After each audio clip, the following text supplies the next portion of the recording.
Sobat Digivestasi, kita berjumpa kembali di channel YouTube Digivestasi.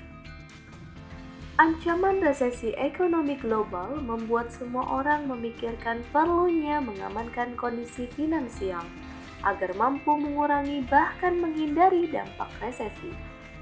Untuk Sobat Digi ketahui, resesi merupakan fenomena turunnya perekonomian karena dipicu oleh inflasi alias naiknya harga-harga.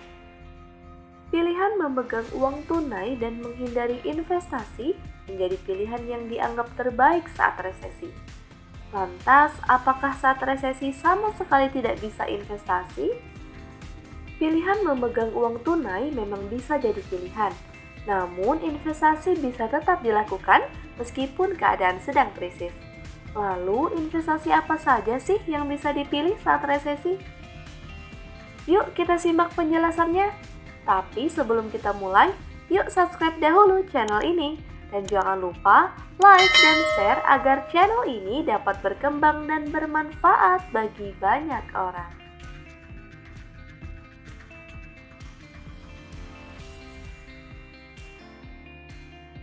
Pertama, deposito.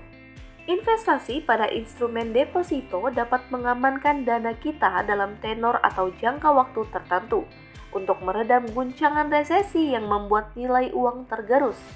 Walaupun menawarkan imbal hasil sangat moderat, namun deposito dapat menjadi opsi yang baik karena sifatnya yang lebih stabil. Kedua, emas. Investasi emas bisa melindungi aset kala dunia sedang berada dalam ketidakpastian ekonomi ataupun politik yang menimbulkan pasar lebih fluktuatif. Karena harganya yang stabil serta tidak terdepresiasi seperti nilai uang. Inilah mengapa emas banyak dijadikan sebagai lindung nilai. Risiko emas cenderung kecil karena tingkat volatilitasnya yang cenderung stabil, sehingga aman menyimpannya dalam jangka panjang. Contoh di kala resesi pada 2020, di kala pandemi COVID-19 membuat dunia lumpuh.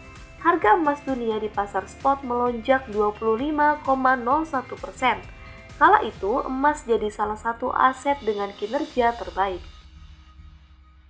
Ketiga, obligasi negara. Berinvestasi pada obligasi negara terkenal lebih aman jika dibandingkan saham.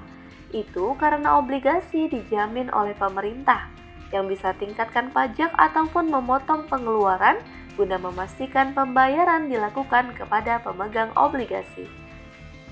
Walaupun obligasi pemerintah tidak seluruhnya tangguh sepanjang resesi ekonomi, tetapi sifat beli tahan serta pembayaran kupon yang stabil jelas menarik bagi investor yang tidak begitu menggemari volatilitas di pasar penuh risiko. Keempat, saham. Ketiga jenis investasi yang telah dijelaskan di atas bersifat moderat atau berisiko sedang, namun tidak menutup kemungkinan untuk berinvestasi di aset risiko seperti saham. Ketika terjadi resesi, saham-saham yang memiliki fundamental baik bisa jadi pilihan. Melihat fundamental perusahaan bisa dari kinerja keuangannya, bisnisnya, pengelolaan risiko saat terjadi krisis oleh manajemennya, hingga ketahanan perusahaan tersebut dalam menghadapi berbagai krisis dapat terjaga.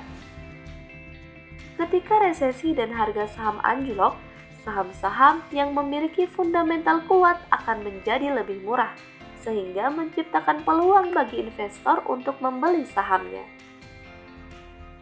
Nah, Sobat Digivestasi, itu tadi beberapa instrumen investasi yang dapat menjadi pilihan di saat resesi. Namun perlu Sobat ketahui bahwa tidak ada investasi yang benar-benar aman. Semua terdapat risiko yang menyertainya. Ada baiknya Sobat pelajari lebih seksama sebelum menentukan jenis instrumen investasi yang akan Sobat pilih. Demikian video kali ini dan semoga dapat menambah wawasan informasi Sobat Digi. Kita bertemu dalam materi video selanjutnya. Yuk subscribe channel ini agar tidak ketinggalan informasi menarik lainnya dari kami. Terima kasih.